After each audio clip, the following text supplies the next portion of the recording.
Welcome to Mojo TV. బులెటిన్ల ముందుగా headlines. Gandhi 78వ వర్ధంతి. రాజ్ఘాట్ వద్ద మహాత్మా గాంధీకి నివాళులర్పించిన ప్రధాని మోడీ.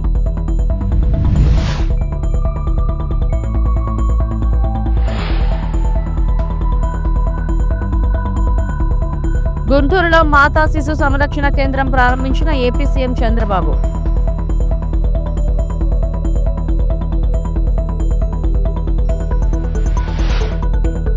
ఢిల్లీ మీటింగ్ ను బాయ్కాట్ చేయాలి. రాష్ట్ర ప్రభుత్వానికి హరీష్ డిమాండ్.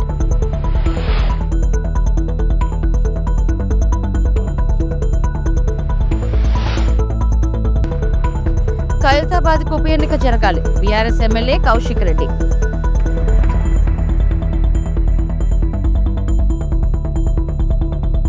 మహాత్మా గాంధీ 78వ వర్ధంతి సందర్భంగా ప్రధానమంత్రి నరేంద్ర మోడీ రాజ్ఘాట్ వద్ద మహాత్మా గాంధీకి నివాళులు అర్పించారు. రక్షణ మంత్రి రాజ్నాథ్ సింగ్, రక్షణ శాఖ సహాయ మంత్రి సంజయ్ సేత్, కేంద్ర మంత్రి మనోహర్ లాల్ ఖట్టర్ కూడా హాజరయ్యారు.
ఆర్థిక అసమానతలు తగ్గితేనే సమాజం బాగుంటుందని ఏపీ సీఎం చంద్రబాబు అన్నారు.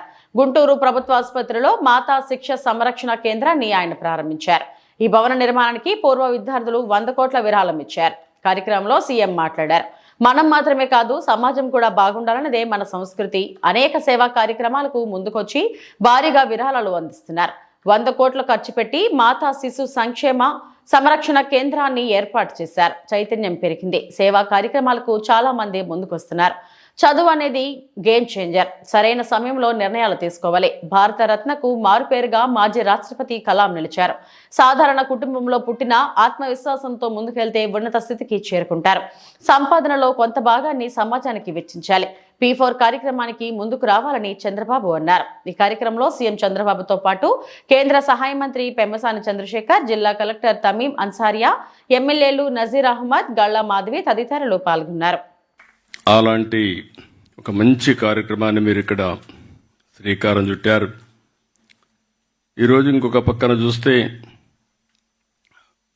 ఈ బ్లాక్ కోసం 100 కోట్ల రూపాయలు మీరు ఖర్చు పెట్టారు. అది చూసినప్పుడు నాకు అనిపిస్తుంది, ఇక్కడ చాలా మంది ఈ మధ్య కాలంలో మీరు ఒక పక్కన ఇప్పుడే చంద్రశేఖర్ గారు ఒక మాట అన్నారు. 100 కోట్లు పెట్టడమే కాదు, మళ్ళీ దీన్ని మెయింటైన్ చేయాలంటే కొంత అమౌంట్ మొబిలైజ్ చేసి శాశ్వతంగా మీ మార్కు గుర్తుండే విధంగా మీరు చేయడం కోసం అలాంటి కార్యక్రమాన్ని కూడా చేశారు. ఇప్పుడే సత్య మా మంత్రి గారు ఒక మాట అన్నారు. ఆంధ్రప్రదేశ్లో ఉండే డాక్టర్లు ఇక్కడ చదువుకొని అమెరికాకి వెళ్ళారు. నన్ను ఎప్పుడు అడిగేవాళ్ళు. నేను 1995లో ముఖ్యమంత్రి అయినప్పుడు ఎన్ఆర్ఐస్ అని చదువుకొని అమెరికాకి వెళ్ళిపోతున్నారు, బ్రెయిన్ డ్రెయిన్ అవుతా ఉంది, మీరు ఏమంటారని అడిగారు. నేను ఎప్పుడూ చెప్పేవాడిని, to start with brain drain అనుకుంటున్నాం, రేపు రాబోయే రోజుల్లో బ్రెయిన్ గెయిన్ అవుతుందని చెప్పి అప్పుడే చంద్రశేఖర్ రెడ్డి అపోలో హాస్పిటల్ పెట్టాడు. ఈరోజు మిమ్మల్ని చూస్తే ఇది ఒక ఎగ్జాంపుల్. నాట్కో కూడా ఇక్కడ దగ్గర ఒకసారి 17-19 45 కోట్లు ఖర్చు పెట్టారు, 26లో ఒక 18 కోట్లు ఖర్చు పెట్టారు. అదే మరి ఇంకొక పక్కన క్యాన్సర్ మెయింటెనెన్స్కి ఒక 12 కోట్లు ఖర్చు పెట్టారు. ఇటీవల వేరియస్ డిపార్ట్మెంట్స్ దీనికోసం ఒక 12 కోట్లు ఖర్చు పెట్టారు. అంటే దగ్గర ఒక సింగిల్ కంపెనీ కింద ఒక 89 కోట్లు దగ్గర ఖర్చు పెట్టారు. వాళ్ళు మనస్ఫూర్తిగా అభినందిస్తున్నా ఇక్కడుండే దీని ప్రకారం. ఇంకొక పక్కన మీరు ఒక్కసారి చూస్తే మీరిచ్చిన స్ఫూర్తి కానీ మిగిలిన వాళ్ళు కానీ ఇక్కడ గుంటూరులో కూడా మిలీనియం బ్లాక్ ఎక్స్టెన్షన్ 16 కోట్లు ఖర్చు పెట్టారు. విశాఖపట్నం ఆంధ్ర మెడికల్ యూనివర్సిటీ కాలేజీకి సెంటనరీ బ్లాక్ 60 కోట్ల రూపాయలు వెచ్చించి వాళ్ళు ఖర్చు పెట్టారు. కాకినాడ హాస్పిటల్కు 40 కోట్లు ఖర్చు పెడుతున్నారు. కర్నూలు మెడికల్ కాలేజీకి ఒక 25 కోట్లు ఖర్చు పెడుతున్నారు. అంటే ఇప్పుడిప్పుడే చైతన్యం పెరిగింది, కమిట్మెంట్ వచ్చింది. ఈ విధంగా ఒక స్ఫూర్తిని తీసుకొచ్చిన ప్రతి ఒక్కరిని కూడా మనస్ఫూర్తిగా అభినందిస్తున్నాం. ఇది కాకుండా నేను ఆలోచించేది, ఎన్నోసార్లు నేను జన్మభూమి ఒక కార్యక్రమం ఇచ్చాను. ఆ రోజు ప్రపంచంలో ఉండే అందరూ కూడా వచ్చి వాళ్లకు తోచిన విధంగా వాళ్ళ గ్రామంలో అభివృద్ధి చేశారు, తల్లిదండ్రుల పేర్లు పెట్టుకున్నారు, ఇక్కడ అభివృద్ధికి దోహదం చేశారు. ఒక స్ఫూర్తిదాయకంగా ఆ రోజు ముందుకు పోయారు. విశాఖపట్నంలోని గీతం యూనివర్సిటీ వివాదాస్పద భూములపై వైసీపీ నిరసన వ్యక్తం చేసింది. ఈ సందర్భంగా జీవీఎంసీ ధర్నా చౌక్ దగ్గర వైఎస్ఆర్ కాంగ్రెస్ పార్టీ ఆధ్వర్యంలో శాంతియుత నిరసన దీక్ష చేపట్టారు. గీతం యూనివర్సిటీకి సంబంధించిన భూ దోపిడీని అరికట్టాలని డిమాండ్ చేస్తూ పార్టీ శ్రేణులు ఈ ధర్నాకు దిగాయి. ఈ నిరసనలో భాగంగా జీవీఎంసీ కౌన్సిల్ సమావేశానికి నల్ల కండువాలు ధరించి వైసీపీ నేతలు వెళ్లారు. ఈ నిరసన కార్యక్రమంలో మాజీ మంత్రులు బొత్స సత్యనారాయణ, గుడివాడ అమర్నాథ్, కన్నబాబుతో పాటు ఎమ్మెల్సీలు, కార్పొరేటర్లు పాల్గొని ప్రభుత్వ విధానాలపై తీవ్ర విమర్శలు చేశారు. కౌన్సిల్ సమావేశం జరిగితే కౌన్సిల్ సమావేశంలో సభ్యులందరం కూడా వెళ్ళి ఈ దోపిడిని అడ్డుకట్టడానికి ప్రయత్నం చేస్తాం. చేసిన ఇక్కడికి వచ్చిన కార్పొరేటర్లు అందరికి కూడా మనస్ఫూర్తిగా వాళ్ళ తాలూకా ఏదైతే పార్టీ నిర్ణయం ఉందో, ఏదైతే భూ దోపిడీ ఉందో దాన్ని అడ్డుకోవడానికి కార్పొరేట్లు ఇవాళ చేసిన ప్రయత్నానికి మనస్ఫూర్తిగా ప్రతి ఒక్కరిని కూడా కార్పొరేట్ని అభినందిస్తున్నాను. ఇది ఉద్యమ స్ఫూర్తి. ఈ విశాఖపట్నంలో అలాంటి దోపిడీ జరగకూడదని ప్రజాప్రతినిధిగా మీరు చేస్తున్న ప్రయత్నం ఇది అవసరం. ఏదైతే కూటమి ప్రభుత్వం, తెలుగుదేశం ప్రభుత్వం ఇవాళ చంద్రబాబు నాయుడు గారు ఏ రకంగా ఈ దోపిడీ చేస్తున్నారో దాన్ని అడ్డుకట్టేయడానికి ఉన్న మన కార్పొరేట్లు అందరూ కూడా ఇవాళ చేసిన ప్రయత్నానికి నిజంగా హ్యాండ్స్ అప్. ఇవాళ చూశాను కౌన్సిల్లో, నేను కూడా కూర్చున్నాను. వాళ్ళకి అధికార బలం ఉందని, మతం ఉందని, అధికార మతంతో ఉన్న సంఖ్యాబలంతో మన కార్పొరేట్ల మీద దౌర్జన్యం చేసి సుమారు 8 మంది కార్పొరేట్లకు వచ్చి వాళ్ళు వచ్చి మరి దెబ్బలు గాయాలైనాయి. ఒకరికి కాదు, ఇద్దరికి, 8 మందికి, ఒకరు కాదు, ఇంక్లూడింగ్ డిప్యూటీ మేయర్కి దీంట్లో భాగస్వాములు కావాలని చెప్పి మనస్ఫూర్తిగా ఈ వేదిక మీద నుంచి వాళ్ళు కూడా కోరుతున్నాను. మళ్ళీ మనం చేస్తున్నాను. ఇవాళ కౌన్సిల్ ఇవాళ DVMCలో మున్సిపల్ కార్పొరేషన్లో జరిగిన పరిణామం చాలా దురదృష్టకరం, చట్ట వ్యతిరేకం. ఎక్కడ కూడా ప్రొసీడింగ్ జరగలేదు, ఏ ఒక్కటి జరగలేదు. అవన్నీ కూడా ఫ్యాబ్రికేటెడ్, అధికారుల నుంచి ఎక్కలేదు. మీరే ఒకటి నుంచి ఒకటి ఆమోదించావు, 2 ఆమోదించావు, 3 అని వరుసపెట్టి ఆయనకు వచ్చిన నోటుకు వచ్చిన అంకిత చదువుకొని ఆయన వెళ్ళిపోయిన నేపథ్యం ఇది. ఖైరతాబాద్ ఎమ్మెల్యే దానం నాగేందర్ అనర్హత పిటిషన్ పై స్పీకర్ గడ్డం ప్రసాద్ చేపట్టిన విచారణకు బీఆర్ఎస్ ఎమ్మెల్యే పాడి కౌశ్ రెడ్డి హాజరయ్యారు. మున్సిపల్ ఎన్నికల హడావిడి ఉన్నప్పటికీ తాను హాజరైనట్లు తెలిపారు. విచారణ అనంతరం ఆయన మీడియాతో మాట్లాడారు. దానం నాగేందర్ పై అనర్హత వేటు వేయాలని స్పీకర్ను కోరాం. ఖైరతాబాద్ నియోజకవర్గానికి ఉప ఎన్నిక జరగాలని విన్నవించాం. బీజేపీ కాంగ్రెస్ ఒకటే, వారి మధ్య మ్యాచ్ ఫిక్సింగ్ ఉందని కౌశిక్ రెడ్డి అన్నారు. ఎమ్మెల్యేలు కూడా పార్టీ మారిరు, వాళ్ళందరినీ కూడా డిస్క్వాలిఫై చేయాలని మేము అడగడం జరిగింది. ఇవాళ నాగేందర్ గారిది పర్టికులర్గా మరొక్కసారి బీజేపీ కాంగ్రెస్ పార్టీ ఒకటే అని స్పష్టంగా కనబడ్డదని చెప్పి సందర్భంగా తెలియజేస్తా ఉన్నాను. ఇవాళ మాకు మున్సిపల్ ఎన్నికలు ఉన్నా, నా నియోజకవర్గంలో 2 మున్సిపాలిటీ ఎన్నికలు ఉన్నా, ఇలా లాస్ట్ డే నామినేషన్ అయినా ఇలా నా నియోజకవర్గం నుంచి పొద్దున 5 గంటలకి బయలుదేరి ఇవాళ ఇక్కడికి రావడం జరిగింది. బీజేపీ వాళ్ళు కూడా పిటిషన్ వేసి మహేశ్వర్ రెడ్డి గారు హాజరు కాకుండా మాకు మరొక డేట్ ఇవ్వండి, మరియు 18 తారీఖుకి మా డేట్ ఇవ్వండి అని వాళ్ళు పిటిషన్ వేసారు. అంటే ఎంత స్పష్టంగా కనబడతా ఉంది ఈ రాష్ట్రంలో బీజేపీ కాంగ్రెస్ మ్యాచ్ ఫిక్సింగ్ అనేది మరొకసారి క్లియర్గా కనబడతా ఉంది. ఎందుకంటే దానం నాగేందర్ గారి disqualification clear cut. BRS party MLA ఉండుకుంటూ కాంగ్రెస్ పార్టీ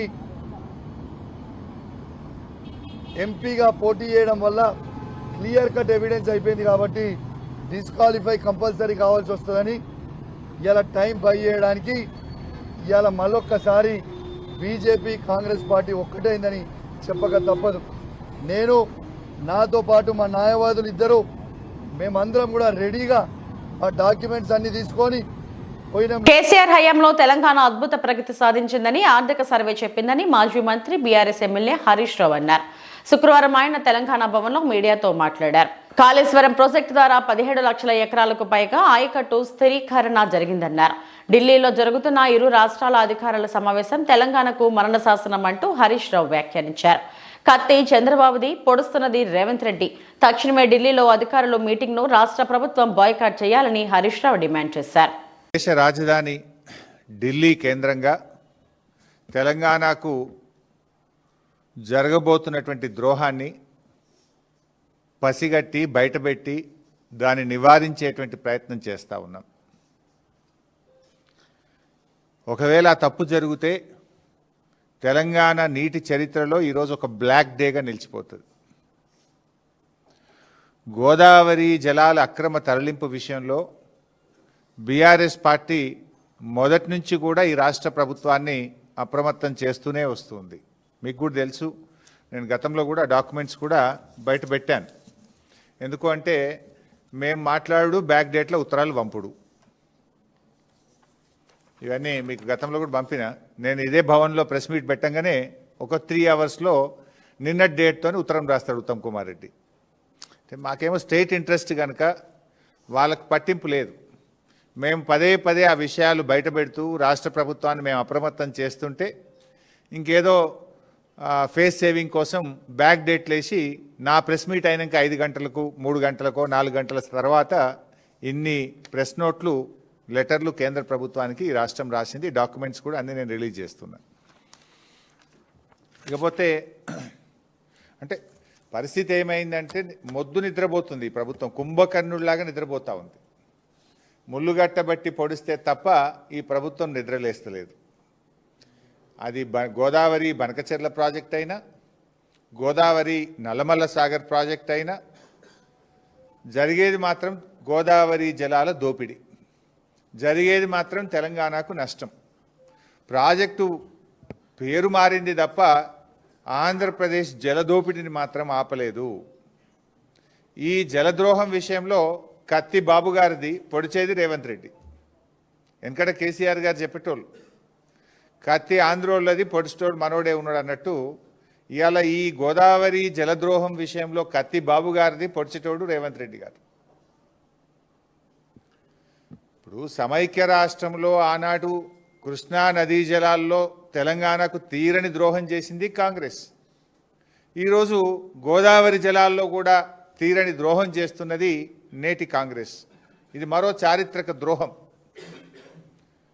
ఈరోజు ఢిల్లీలో జరగబోతున్నటువంటి సమావేశం అది తెలంగాణకు మరణ శాసనం లాంటిది. పోలవరం నల్లమల్ల సాగర్ విషయంలో మొదటి నుంచి కూడా రేవంత్ రెడ్డి గారి ప్రభుత్వం ఒక ప్లాన్డ్గా ఆంధ్రప్రదేశ్ ప్రభుత్వానికి సహకరిస్తూ వస్తుంది. ఇప్పుడు ఆ కుట్రల తీరు మీకు తెలియదేం కాదు.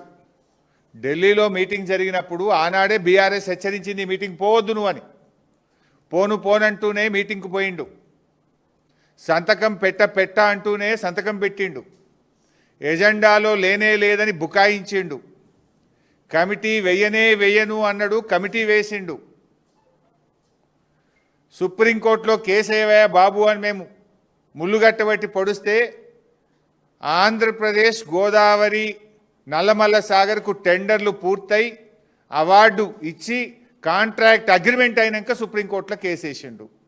పోనీ వేసిన కేసన్న చక్కగేసిండా అంటే చెల్లని విరిట్టేసిండు, మళ్ళీ వాపసు తెచ్చుకున్నాడు. దానికి సూటు బూట్ వేసుకొని పోయిండు ఉత్తమ్ కుమార్ రెడ్డి. మెదక్ జిల్లా నర్సాపూర్లో మున్సిపాలిటీ ఎన్నికల నామినేషన్ కార్యక్రమంలో భాగంగా బీజేపీ అభ్యర్థులకు మద్దతుగా ఎంపీ రఘునందన్ రావు నామినేషన్ దాఖలు చేసేందుకు హాజరయ్యారు. ఈ సందర్భంగా ఆయన మాట్లాడుతూ మున్సిపల్ ఎన్నికలు జరుగుతున్న సమయంలో మాజీ ముఖ్యమంత్రికి నోటీసులు ఇవ్వడం కాంగ్రెస్ బీఆర్ఎస్ పార్టీలు కలిసి ఆడుతున్న నాటకమని విమర్శించారు. ఒకరు నోటీసులు ఇవ్వడం మరొకరు తీసుకోవడం తప్ప ఫోన్ ట్యాపింగ్ కేసులో ఇప్పటివరకు ఎవరిని అరెస్టు చేయలేదన్నారు. పట్టణాలలో బీజేపీకి పెరుగుతున్న ఆదరణను చూసి తట్టుకోలేక కాంగ్రెస్ బీఆర్ఎస్ పార్టీలు పేపర్లో తమ పేర్లు కనిపించేలా వ్యవహరిస్తున్నాయని ఆరోపించారు.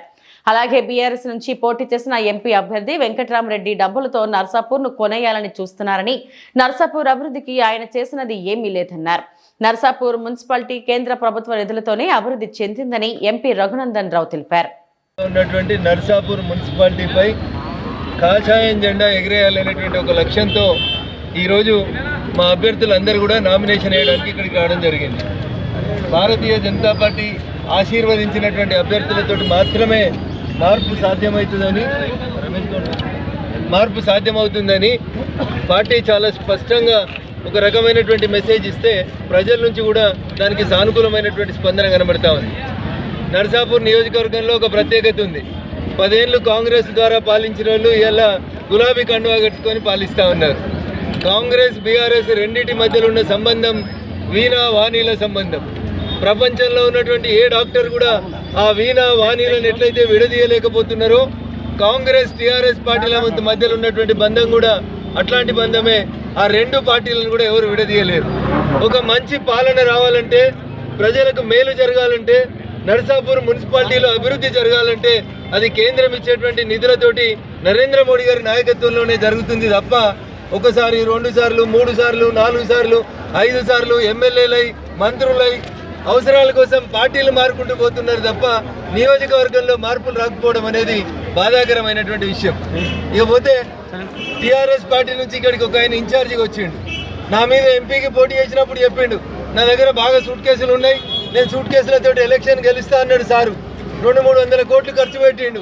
ముచ్చట చెప్పిండు, ఎలక్షన్ మేనిఫెస్టో చెప్పమంటే ఫంక్షన్ హాల్ కట్టిస్తా, గరీబులకు చదువులు చెప్పిస్తా, ఫ్రీగా పెళ్లిళ్ళు చేపిస్తా, ఇట్లా చాలా విషయాలు చెప్పి మళ్ళీ ముళ్ళలు చదువుకొని పోయినటువంటి వెంకట్రామరెడ్డి అనే ఎమ్మెల్సీ మళ్ళీ అలా నర్సాపూర్ నియోజకవర్గానికి ఇన్ఛార్జిగా వచ్చి పైసలతోటి నర్సాపూర్ నియోజకవర్గ ఓటర్లని కొనుగోలు చేయాలనేటువంటి కుట్ర చేస్తా ఉన్నాడు. నర్సాపూర్ నియోజకవర్గ ఓటర్ మహాశైలకి నేను సవినయంగా చేసేటువంటి అప్పీల్ ఒక్కటే. రాజకీయ దురుద్దేశంతోనే శ్రీవారి లడ్డూపై దుష్ప్రచారం చేశారని వైఎస్ఆర్సీపీ స్టేట్ కోఆర్డినేటర్ సజ్జల రామకృష్ణారెడ్డి ఆగ్రహం వ్యక్తం చేశారు. శుక్రవారం వైఎస్ఆర్సీపీ కేంద్ర కార్యాలయంలో సజ్జల రామకృష్ణారెడ్డి మీడియాతో మాట్లాడారు. చంద్రబాబు మహాపాపం చేశారు. కోట్లాది మంది భక్తుల్ని షాక్ కి గురి చేసి పాపం చంద్రబాబుదే.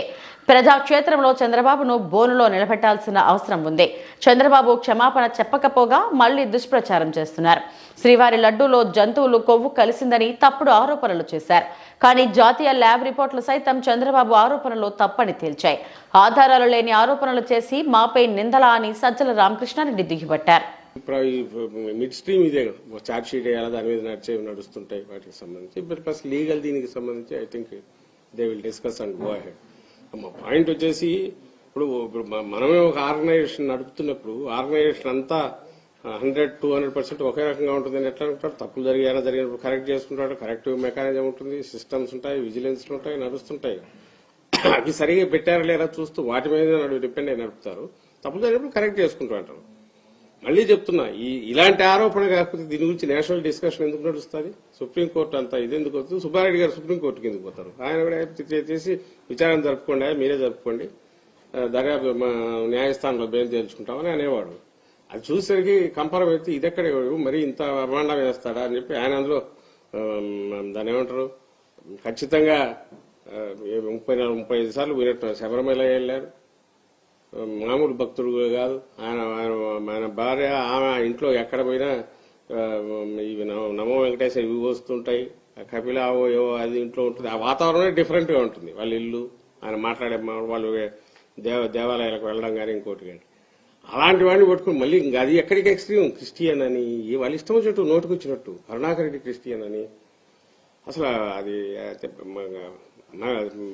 ఎక్కడ ఒక అబద్ధం ఆడి ఒక తప్పుడు మాట మాట్లాడినాక దాన్ని కవర్ చేసుకోవడానికి ఈయన కాదని చెప్పి మళ్ళీ వెనకప్పుడు ఉండే ఆయన డిప్యూటీ సీఎం పవన్ కళ్యాణ్ ఆయన ఏకంగా ఈయనేదో జంతువులకో అంటే జంతువు అంటే ఏదో ఒకటి వేరే ఎవడన్నా అనుకుంటాడు. అట్లా కాదు, ఇది పందికోవు, గొడ్డుకోవు, ఫిష్ ఆయిల్, ఇంకా ఏమేమి ఉన్నాయో వెతకాలనుకున్నాడేమో, కుదరలేదేమో చెప్పి అయోధ్య కూడా పంపించినారన్నారు. మోడీ గారికి కూడా కోపం రావాలనుకుంటా, రావాలా ఆయన కూడా ఇది కావాలను వీటిని అయోధ్య కూడా పంపించారు అన్నాడు. ఏం కిక్కులు మనట్లేదు ఎందుకు? సింపుల్ క్వశ్చన్ నేను వేసేది. చంద్రబాబు నాయుడు గారు కానీ పవన్ కళ్యాణ్ గారు కానీ ఎందుకు మాట్లాడట్లేదు? ఇది వచ్చింది మరి అంటున్నా, మీరే అడుగుతున్నారు ఏంది సార్ ఎట్లా అంటున్నారు, మరి దాన్ని వదిలేశారని. మరి ఆయన కూడా వచ్చి అవును నేను అన్నాను, ఇప్పటికి కట్టుబడి ఉన్నాను అనమనండి. లేదు అవును అన్నాను, ఏదో నోరు జారాను అనమనండి. ఎందుకు అట్లా అని ఇప్పుడు మీరు మమ్మల్ని అడుగుతున్నారు కదా, అది సరే దీని సంగతి ఏందని దానికి మేము సమాధానం చెప్తున్నాం. ఎందుకంటే ఏం మా ఎవరు తప్పు లేదు కాబట్టి. ఆయన ఎందుకు అడగలేకపోతున్నారు నాకు అర్థం కావట్లా. బయటికి రావట్లేదా చంద్రబాబు నాయుడు గారు? మీడియాను నేను అడుగుతున్నా, చంద్రబాబు నాయుడు గారు బయటికి రావట్లేదా? పవన్ కళ్యాణ్ గారు బయటికి రావట్లేదా? ఎందుకు వాళ్ళను? సార్ మీరు ఆ రోజు ఆ మాట అన్నారు కదా, ఇప్పుడు అదైతే లేదని వచ్చింది కదా, దాని మీద మీరు ఏమంటారు అని ఒక్కరు కూడా అడగట్లే ఇంతవరకు. ఆయన చెప్పట్లా. ఎందుకంటే అలాంటి వాళ్ళని కూర్చోబెట్టుకుంటున్నారు, ఆ వైపే చూస్తాడు, అవే ఆన్సర్లు ఇస్తాడు. ఒక్కోసారి వాళ్ళు ఉన్నారు లేదో కూడా తెలియదు, ఎదురుగా చెప్పాల్సిన అవసరం లేదు. భక్తుల మనోభావాలు హర్ట్ అయ్యింది అని వాళ్ళకి చెప్తే సరిపోతుంది. దేవుడి పట్ల అపచారం చేశాను, తెలియక చేశానంటే సరిపోతుంది. మరి ఆయన చెప్పడానికి ఆయన సిద్ధంగా ఉన్నారా, లేక పవన్ కళ్యాణ్ సిద్ధంగా ఉన్నారా? ఎందుకంటే పవన్ కళ్యాణ్ సనాతన ధర్మాన్ని మొత్తం ఆయన ఛాంపియన్ చేస్తున్నారు కాబట్టి ఆయన వచ్చి చెప్తారా? Let us see. Right.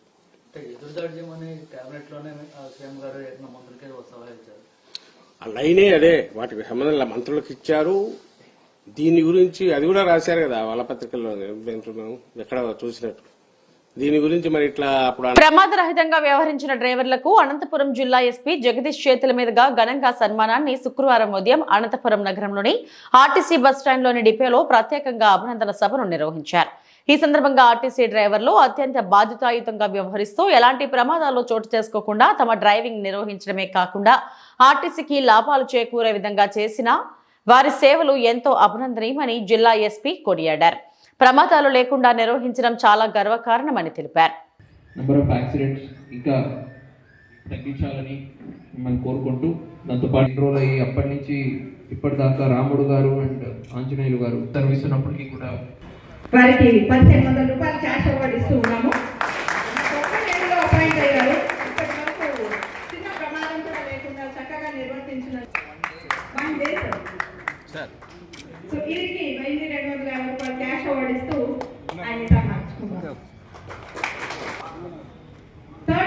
Tirupati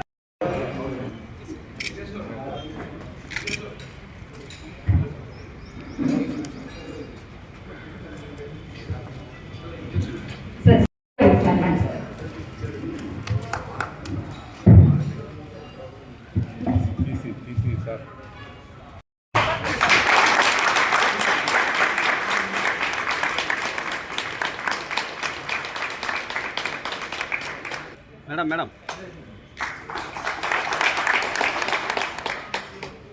Anantapur reason నుండి 37వ రోడ్డు భద్రతా వారోత్సవాలు ఇవాళ జరుపుకుంటున్నాము.